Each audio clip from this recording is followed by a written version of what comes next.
Hello, my name is DeAndre Davis Taylor, and I'm the marketing coordinator at MasterSolve. So today I wanted to talk a little bit about creating content and how your business can do it right.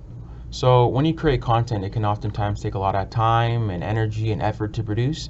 And if you aren't making content that actually connects with your audience, then they won't be engaged and it can almost be worthless that you're making this content.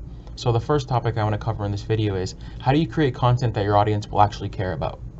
So the first way to get your audience to actually care about the content you're creating is make sure that you're not just advertising in your content.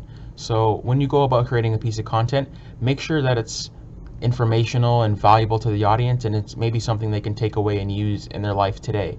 If it's just advertising, then people will be able to see through that and they won't be really engaged with your content.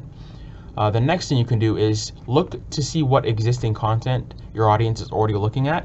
And then once you know what the content they're looking at is, you can go in and provide a new insight or new meaning to what the content is. And this will go a long way in making sure that you're seen as a thought leader in your industry and someone people can trust. So the final way to get people to be engaged or care about the content you're creating is to make sure that you use personal stories and a lot of imagery in your content so that they stay engaged. Because if you just use generic stories, then people are going to be not really paying attention. But if you use something of like a personal story that you went through, how you overcame something, then the audience will feel much more connected to you and the content will be much more valuable to them.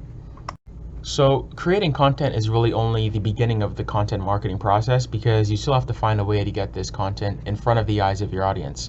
You can do this by using social media, you can use your website, you can use email newsletters or promotions that you're sending out, anything you can do to spread the word as far as you can about the content that you just created so you can get as many eyes to see it as possible. Once the content is posted, then you want to be able to be aware of the analytics side of things. You want to go and check how your video is doing, how many people are engaging with it, the comments, the feedback, because this will be able to let you know what content you should make moving forward, see what's working, see what's not working, and then you can make the best content that's the most engaging for your audience. So as they say, content is king. So the content you make, you want to make sure that your efforts don't fall flat when you're promoting it, creating it, or any of the process. Thank you for watching this video, and I'll see you next time.